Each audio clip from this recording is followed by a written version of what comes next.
Hola a todos, es un gusto participar en una nueva edición de Conecta Latam, en esta oportunidad en su versión 2020. El tema que vamos a conversar ahora es sobre oportunidades y desafíos para la conectividad digital en el país, en Perú, para el año 2021, a partir de todo el aprendizaje que hemos desarrollado durante la pandemia. Primero vamos a realizar una rápida revisión sobre el estado de la conectividad digital y también de lo que llamamos apropiación digital, es decir, cuál es la intensidad de uso de los servicios de Internet en la actualidad.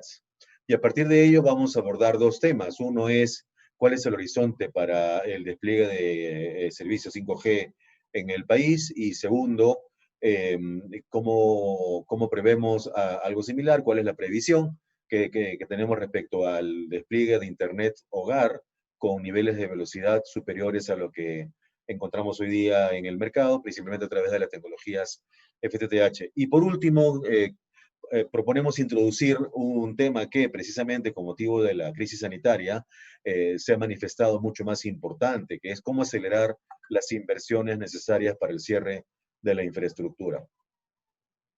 Entonces, ¿cómo estamos actualmente en conectividad digital? En el ámbito móvil tenemos que la penetración del servicio se ha reducido.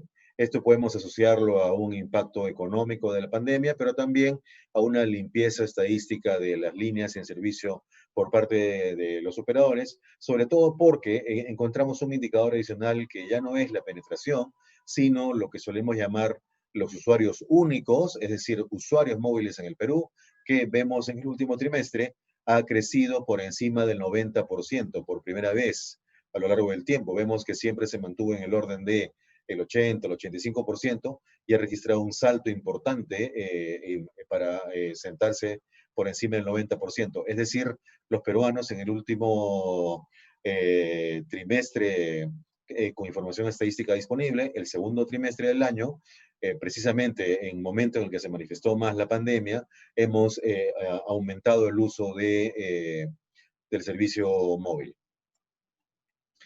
Vemos cuando encontramos un desglose por tecnologías que todavía existe un peso importante de líneas móviles sin acceso a Internet que se ubican en el orden del 40%. Es decir, por una parte vemos que en la mezcla 3G y 4G, esta última, el 4G, sigue creciendo, está desplazando al 3G, pero al mismo tiempo subsisten líneas que no cuentan aún con Internet.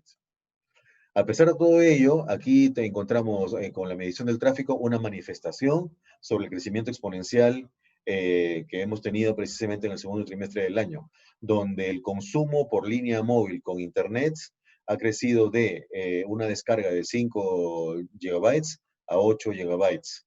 Eso es un crecimiento que, como podrá verse gráficamente, es inédito, no ha ocurrido antes. ¿Qué tenemos en el plano del Internet hogar? Mostramos que el crecimiento, a diferencia del caso móvil, el tráfico ha crecido mucho. Vemos que las líneas de Internet hogar han permanecido en un nivel bastante estable respecto a años previos y además bajo respecto al estándar de América Latina, específicamente Sudamérica. Vemos que contra un promedio de nuestra región de por encima del 40%, nos encontramos entre los tres países con menor tenencia de Internet hogar. Y más aún, cuando comparamos las tecnologías, vemos que el FTTH, que es una tecnología que se caracteriza por su capacidad de brindar velocidades mayores, tiene en el país un peso respecto al total de conexiones de Internet hogar de 7% al trimestre más reciente de este año, o 6% al año pasado, que una vez más se ubica bastante por debajo del promedio de la región, que está en el orden del 26%. Vemos países como, por ejemplo, Chile, que está en 30%, o el caso aún más impactante de Uruguay, donde 3/4 de las conexiones son FTTH. Entonces, ese es el balance en conectividad, mucho crecimiento en el tráfico móvil, eh, aunque las líneas han retrocedido, y en Internet hogar una penetración bastante estable, con una presencia baja de FTTH. Y justamente eso nos pinta el escenario sobre qué podemos esperar para el 5G, o mejor aún, para el 4G, en lo que tiene por crecer todavía en el ámbito móvil y en el ámbito fijo, qué podemos realizar con el FTTH. Respecto a apropiación, quisiéramos sintetizar el concepto en un solo gráfico donde hemos realizado el corte de cuál es la intensidad de uso de Internet en el país por diferentes segmentos poblacionales. Vemos, por ejemplo, que cuando comparamos al género, hombre y mujer, no existe una diferencia muy significativa. Si existe la diferencia, debemos abordarla, pero digamos, no resulta tan preocupante. En cambio, tenemos cualquier otro corte y vemos que sí, vemos unas brechas importantes, sobre todo porque si consideramos que el promedio del uso de Internet en el Perú se ubica en el 65%, y vemos que cualquier segmento que se encuentre por debajo del 40% amerita una intervención de política pública importante. Mientras que en el otro extremo, por encima del 80%, digamos que el mercado está funcionando y en buena medida el uso de Internet ya se encuentra en niveles altos bastante deseables. Entonces, ¿en qué segmentos encontramos una necesidad de intervención de la política pública? Si vemos el ámbito de la educación, todas las personas con nivel de educación primaria tienen un uso de Internet bastante limitado, pero eso entra en el ámbito del sector de educación, más que el sector de telecomunicaciones o digital, y así varios otros. Eso muestra la necesidad de que para efectos de la apropiación digital, que es tan importante para que el crecimiento en el uso de Internet sea sostenible, hace falta articular la labor con diferentes otros sectores. En el Perú, el sector cultura, con lenguas nativas es importante, el ámbito rural, con el área de inclusión social y demás. Entonces, apropiación, existe una agenda pendiente sumamente importante. Ese es el balance que tenemos en conectividad y en apropiación. Dicho esto, pasemos a comentar sobre el ámbito del 5G.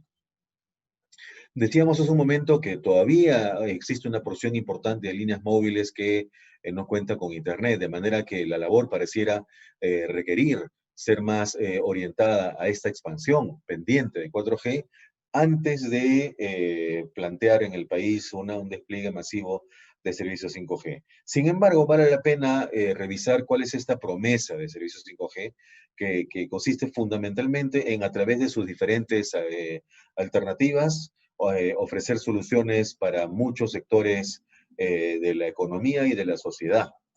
En particular, tenemos, por ejemplo, en el ámbito de la educación, cómo la velocidad de 5G permitirá la masificación de soluciones como materiales educativos digitales, donde podemos pensar de manera ambiciosa en la realidad virtual. En salud, 5G, que la baja latencia 5G es apropiada para, por ejemplo, intervenciones de cirugía remota, o en el ámbito de ciudadanía 5G, como dispositivos de Internet de las cosas mejoran muchísimo el ámbito de la gobernanza digital en servicios públicos, en la infraestructura, a través, por ejemplo, de sensores urbanos. Entonces tenemos una promesa 5G importante. Este es el escenario de despliegue a escala global. Esta ilustración fue publicada por Ofcom, el regulador de Gran Bretaña en telecomunicaciones, hace varios años, que se está ya manifestando a escala global, pero insistimos con una realidad en el caso de Sudamérica que amerita pues un entendimiento bastante más específico, ¿no? Y en ese sentido, ¿cuál es la situación actual en el Perú? Que tenemos el caso de la banda de 3,5 GHz, que para ser habilitada de cara a los servicios 5G requiere entrar en un proceso de reordenamiento.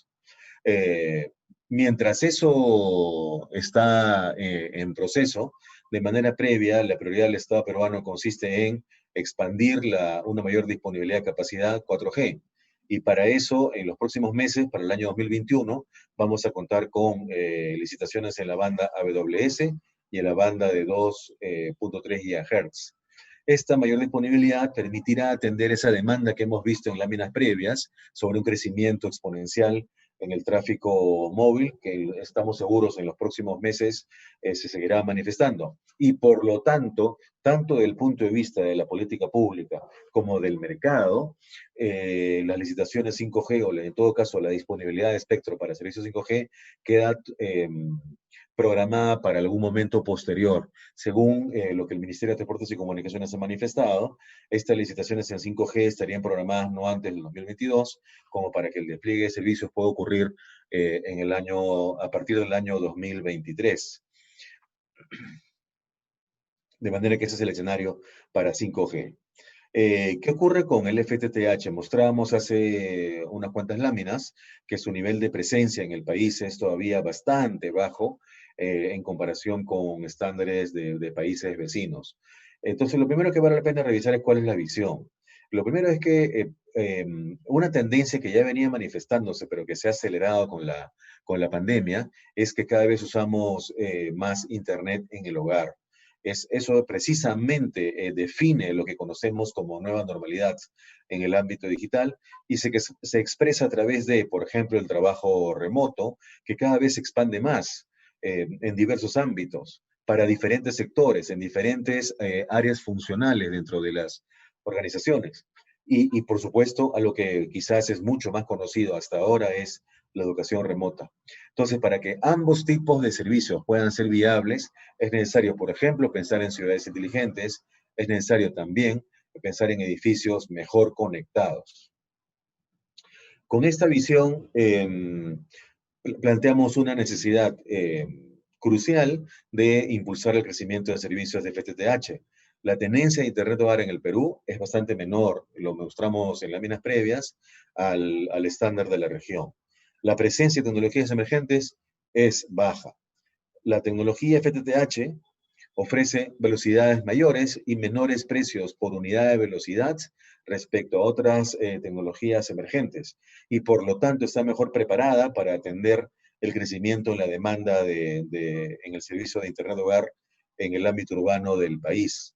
Sin embargo, enfrenta una serie de restricciones este despliegue de redes con tecnología FTTH para poder tener un mayor nivel de masificación. ¿Cuáles son esas restricciones? Son restricciones de carácter regulatorio y las podemos clasificar en cuatro niveles. Primero, respecto a la expansión de infraestructura. Segundo, respecto al ámbito municipal, gobiernos locales. Tercero, respecto a la compartición de infraestructura. Y en cuarto lugar, respecto a el ámbito específico de las instalaciones en los edificios. Entonces, no vamos a entrar en detalle, por supuesto, pero aquí lo que mostramos es cómo, para efectos del despliegue de infraestructura, tenemos tres normas distintas y cada una tiene reglas de juego distintas, de manera que la incertidumbre regulatoria procede de no saber cuál normativa aplica en cuál caso. Alguna de ellas es específica de telecomunicaciones, otra tiene un alcance mayor, eh, pero en todo caso siempre vinculada a telecomunicaciones, de modo que cuando ocurre la planificación de proyectos de despliegue, los operadores se encuentran con este obstáculo de no saber cuál es la normativa que va a aplicar ante cada situación y por lo tanto, ante una necesidad de sobreinversión o extensión de plazos para estos despliegues de infraestructura. Una segunda barrera son las que proceden del carácter municipal a través de las barreras conocidas como burocráticas, que según una definición legal en el país puede tener una tipología ilegal u otra que es carente de razonabilidad. El caso es que tenemos esta casuística que ha sido realizada por una organización dedicada al análisis de la labor municipal, donde vemos 6 categorías distintas de barreras municipales. La mayoría, podemos decir, son de carácter ilegal en el sentido de que exceden las competencias de los municipios y por lo tanto afectan el despliegue de las infraestructuras. Por último, tenemos una restricción vinculada ya no al despliegue en general, sino específicamente a la compartición, porque hay dos normas, una que data de inicios del siglo y otra más reciente a propósito del despliegue de la red dorsal, y cualquiera de ellas es aplicable, pero en algún caso está sujeto a, sobre todo en el caso de la normativa más antigua, está sujeto a una serie de procedimientos que ya no corresponden a la realidad del mercado actual y que por lo tanto frenan, dificultan los procesos que, por ejemplo, gestiona OCIPTEL de compartición de infraestructura. No por falta de diligencia del regulador, sino porque existen procedimientos, insisto, que responden a una realidad del mercado que ya no es vigente, que en particular se refiere a, por ejemplo, a la disponibilidad de eh, documentos de procedencia municipal que en muchos casos eh, no son accesibles, no son emitidos por las municipalidades. Por último, y ahora sí, eh, vale la pena comentar una restricción de cuarto nivel que corresponde a la normativa de edificaciones y específicamente respecto a cómo existen o no estándares establecidos entre los diferentes sectores vinculados a redes domiciliarias, como es el caso de electricidad, de forma complementaria de telecomunicaciones, para facilitar el despliegue competitivo de las redes al interior de los edificios. Últimamente esto ha sido mejorado, existe normativa del Ministerio de Vivienda en ese sentido de hace 2 años, pero que resuelve de manera parcial el caso y subsiste la necesidad de establecer estándares que reduzcan esa incertidumbre al momento de desplegar las redes al interior de los edificios. Y en este último punto, sí, es importante el liderazgo del Ministerio de Vivienda, a cuyo sector corresponde este despliegue. Entonces, en ese sentido, planteamos, en este ámbito que hemos mostrado, está cargado de una presencia de diversa normativa, promover la creación de un marco normativo integrado. Pero este marco normativo integrado debe ser una consecuencia previa de una política nacional de conectividad digital, que a su vez proceda de la incorporación de la conectividad digital como una prioridad para el proceso de transformación digital del Estado peruano, al cual ya está comprometido en la fecha actual. Eso es algo que ya está establecido, ha sido anunciado por el presidente de la República y es el respaldo político que queremos necesario para que un marco normativo integrado sea mucho más sostenible. Y como una segunda recomendación, encontramos que la gestión municipal tiene un nivel de autonomía de rango constitucional. Por lo tanto, esto significa que las diversas normas que han existido en el sector para promover el caso, solo para citar un caso, la aprobación municipal automática, son positivas, definitivamente lo son, pero debido a que se enfrentan a una autonomía de rango constitucional, han demostrado en la práctica no ser suficientes. Y en ese sentido, lo que planteamos es un esquema de colaboración entre el gobierno nacional y los gobiernos municipales para que promover los beneficios entre sus vecinos de la conectividad digital y sobre todo de los servicios digitales, ya que mencionábamos hace un momento el proceso de transformación digital del Estado peruano. Eso va a traducirse en una serie de servicios que tienen, por supuesto, un alcance vecinal, un alcance local, de manera que un esquema de colaboración de ese tipo puede motivar una mejor sensibilidad del vecindario eh, sobre la necesidad de contar con infraestructura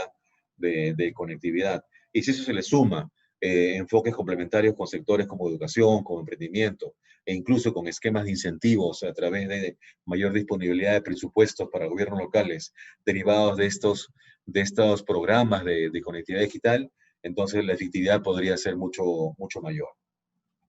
Con esto, creemos que el FTTH, que hoy día se encuentra en un nivel bastante bajo, podría ser mucho mejor promovido en el país. Y por último, para ir concluyendo, quisiéramos mencionar un ámbito cuya importancia, decíamos al inicio de la presentación, se ha manifestado mucho más a propósito de la crisis sanitaria, y es cómo promovemos el acceso universal, es decir, cómo acercamos al Perú no conectado de manera más ágil, de manera más rápida, para cerrar las brechas y que una serie de situaciones o de experiencias bastante poco favorables que se han manifestado este año, por ejemplo, en el ámbito de la educación, pueden ser evitadas de aquí hacia adelante. Lo primero es una cuantificación. Según nuestros estimados, cuando hablamos del Perú no conectado, estamos hablando de localidades que albergan a una población en el orden de 5 millones de habitantes. Es decir, es un porcentaje de la población importante. Recordemos que la población en el país se ubica a poco más de 30 millones de personas, de manera que 5 millones de habitantes es una magnitud importante y que requiere, por lo tanto, un nivel de inversión bastante alto.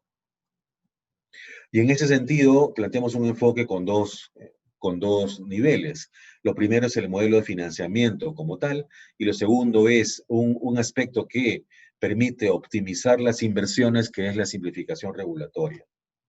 Sobre lo primero, el modelo de financiamiento. Lo que tenemos aquí es un modelo bastante clásico de inicios de siglo, que fue promovido desde el Banco Mundial y que contempla el funcionamiento de subsidios en ciertas zonas del país en función a su combinación de ingreso familiar con accesibilidad geográfica. Ya sabemos que en Sudamérica en general y en Perú en particular, el acceso geográfico es un aspecto sumamente sensible que tiene un impacto pues en los niveles de CAPEX, o sea, de inversiones que los operadores deben desplegar para que la conectividad esté disponible. Entonces, en este modelo clásico, lo que contemplamos es a partir de qué punto es necesario la aplicación de subsidios del Estado, ya sea de carácter temporal o incluso de carácter permanente, en función a, decíamos, la combinación de ingreso familiar. Mientras más bajo el ingreso familiar, mayor la necesidad de subsidio, y también de acceso geográfico. Mientras más complejo sea el acceso geográfico, mayor necesidad de subsidio. Entonces, este es un modelo clásico. Sin embargo, sobre esta base, ¿qué es lo que tenemos en la práctica? Tenemos que durante la última década, la década que venimos concluyendo, ha estado marcada por la red dorsal nacional de fibra óptica y las 21 redes regionales que le resultan complementarias. Desde su concepción legal en el año 2012, estos proyectos han significado un compromiso de financiamiento público en el orden de 2.000 millones de dólares, que es una cifra, por supuesto, bastante importante. Y a pesar de ello, su impacto en la práctica a la fecha es bastante modesto. Si recorremos el país, cuántos peruanos son beneficiados por la red dorsal y por las redes regionales, estamos seguros que su uso es bastante limitado. Y lo que conocemos es que en el caso de la red dorsal, el nivel de uso de su capacidad está por debajo del 10%. Entonces, eh, este contraste entre cuánto es el compromiso de financiamiento del Estado y cuánto es el valor generado para los ciudadanos, demuestra que algo puede funcionar mejor. Y algo puede funcionar mejor, en particular, ante la aceleración y el crecimiento de la demanda de conectividad motivada por la crisis sanitaria. Requerimos un modelo de financiamiento que introduzca con particular importancia en la variable temporalidad, es decir, cuánto tiempo pasa desde la disponibilidad de los fondos para financiar la expansión de cobertura y respecto de cuál es el momento en el cual los nuevos peruanos que en el Perú no conectado pueden ser beneficiados con esta cobertura. Entonces, tenemos un elemento institucional, que es que existe una serie de procedimientos formales que desbordan la gestión del MTC o de Pronatel, que es el Fondo de Acceso Universal en el país, por el cual es necesario que la prioridad del financiamiento ya no proceda del propio Estado a través de subsidios, sino que provenga del sector privado. Entonces, ¿cuáles son esos vehículos a través del cual este financiamiento puede provenir? Tenemos tres alternativas. Lo primero es el ámbito del espectro radioeléctrico, que como sabemos es de propiedad de la nación, es gestionado por el Estado y por lo tanto su fruto por parte de los operadores requiere una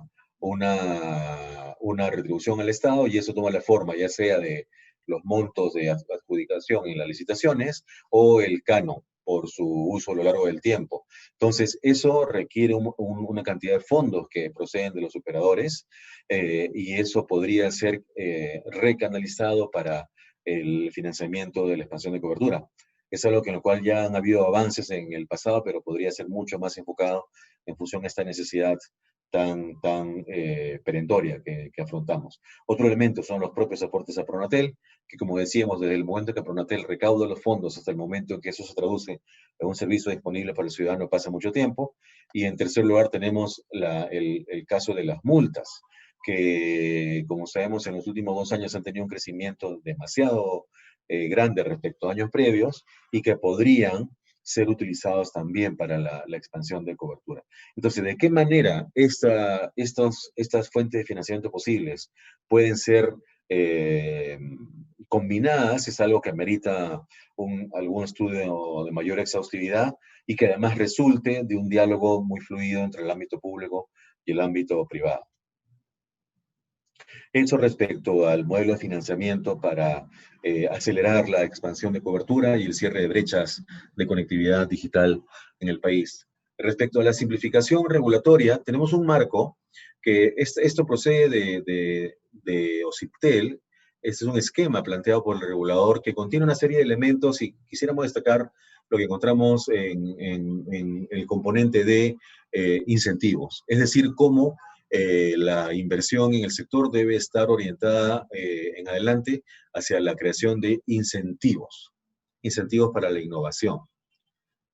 ¿Esto qué significa? En un documento emitido por la Unión Internacional de Telecomunicaciones a propósito de la Conferencia Anual de Reguladores que tuvo lugar hace unos meses, tenemos una serie de elementos que vale la pena rescatar, como por ejemplo el fortalecimiento de las decisiones basadas en evidencia, como por ejemplo también las revisiones normativas periódicas. Si estamos en un proceso de transformación donde los cambios son cada vez más acelerados, ya hace falta una proactividad mayor de parte del regulador para adecuar la regulación que subsista a los nuevos escenarios de mercado.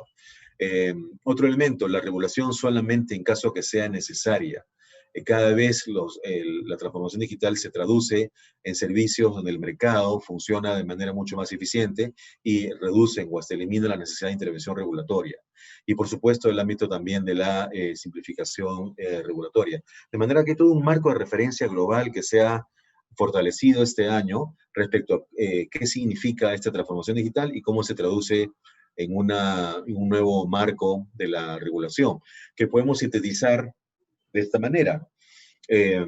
Hace más de una década teníamos un escenario de regulación basado en comando y control, es decir, cómo establecemos una serie de indicadores que los operadores deben cumplir para controlar que esa calidad en el servicio que entregan a los usuarios ocurra. Y esa era la forma de comportamiento tradicional de la regulación, que en los últimos años evolucionó hacia un empoderamiento del usuario, es decir, cómo alimentamos al usuario con más información. Debiéramos necesitar menos control y más información disponible para el usuario. Y eso escala a un siguiente nivel, que es un uso mucho más intenso de indicadores, ya no de calidad de carácter técnico, es decir, cómo funciona la red, sino mucho más que eso, indicadores de experiencia de usuario. Y que eso, si es complementado con la transparencia, va a motivar que precisamente surjan esos incentivos que mencionábamos hace un momento para que los operadores mejoren esta experiencia usuario y con una perspectiva de mercado, con una perspectiva de cómo sostener o mejorar su posición en el mercado. De manera que eso es, y por último, en ese sentido, planteamos un esquema de recomendaciones que contienen una fuerte reducción en la lista de indicadores sujetos de regulación. En el caso de la cobertura, una metodología mucho más estandarizada, con una homologación en su medición. Y por último, que tomemos como referencia en Perú de experiencias como lo que encontramos en México, donde existe un tratamiento distinto de indicadores de calidad en el ámbito urbano y en el ámbito rural, precisamente para que en este último, en el ámbito rural, la prioridad sea primero la expansión de cobertura y donde existan indicadores de calidad que ahí califican en términos formales como no garantizada, ¿no? Para que recién, una vez que la cobertura es mejorada sustancialmente, ya pueda adoptarse indicadores de calidad aplicados en el ámbito urbano. De manera que con estos ingredientes creemos que esta expansión de la cobertura va a permitir que converjan el punto de vista de los operadores con el punto de vista de una regulación basada en incentivos. Con esto hemos terminado de repasar las ideas que queríamos compartir hoy, cómo nos encontramos hoy día en 4G, donde tenemos un margen de crecimiento importante, cómo estamos hoy día en Internet Hogar, donde FTTH tiene mucho por crecer, y algunas rutas que representan precisamente las oportunidades y desafíos en el país que pueden ser emprendidas para el año próximo, donde incluimos además de manera eh, estructural ese modelo, un modelo de financiamiento que permita reducir ágilmente a reducir y cerrar la brecha de conectividad digital en el país. Eso es. Muchas gracias.